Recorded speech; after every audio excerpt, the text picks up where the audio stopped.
दोस्तों नमस्कार, मैं हूं जय और आप देख रहे हैं जय द न्यूज़।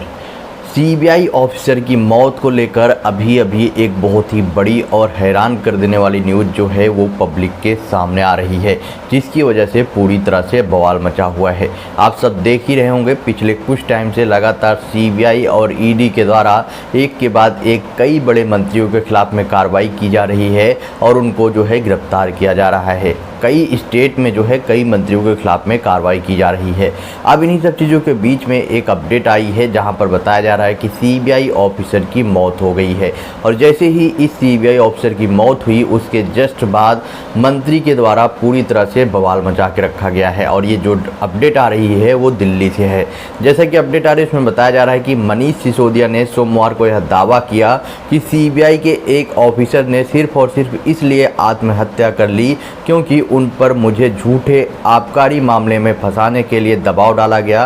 सिसोदिया ने प्रधानमंत्री नरेंद्र मोदी पर भी निशाना साधते हुए कहा कि वह केवल विधायकों की खरीद फरोख्त करके गैर भाजपा राज्यों में सरकार को अस्थिर करने के बारे में सोचते हैं।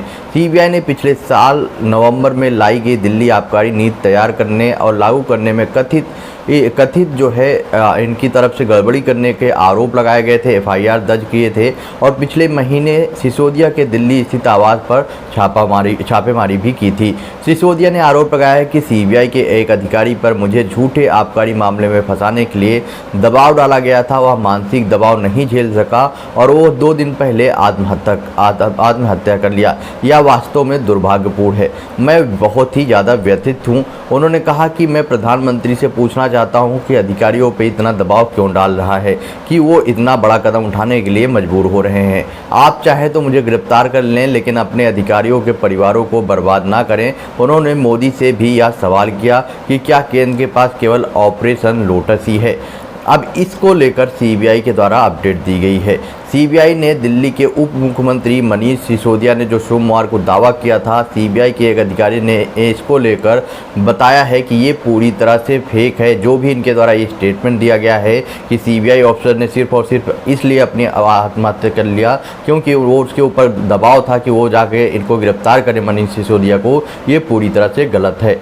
उन्होंने बताया कि सीबीआई ने एक अधिकारी के सुसाइड नोट को लेकर सिसोदिया के बयान पर सीबीआई क्या स्पष्ट किया है कि दिवंगत अधिकारी जितेंद्र कुमार आबकारी मामले की जांच से भी कहीं पर भी जुड़े हुए नहीं थे। मतलब ये जो केस में जांच चल रही है इसमें उनका कोई भी कनेक्शन नहीं था।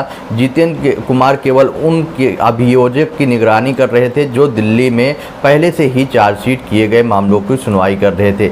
सीबीआई ने साफ कर दिया है कि अधिकारी की मौत की जांच कर रही दिल्ली पुलिस को मिले सुसाइड नोट में उन्होंने अपनी मौत के लिए किसी को जिम्मेदार नहीं ठहराया है। उनके द्वारा सीधा बोला गया है कि उनकी मौत का जिम्मेदार कोई नहीं है। उन्होंने एक सुसाइड नोट लिखा है। साथ में ही सीबीआई के द्वारा मनीष सिसोदिया के जो बयान दिया गया है उसको शरारती और भ्रामक बताते हुए इसका जोरदार खंडन किया गया है। आपका क्या ओपिनियन है इस पर? आप अपना ओपिनियन कमेंट बॉक्स में बताएं और वीडियो ज़्यादा से ज़्यादा शेयर करें।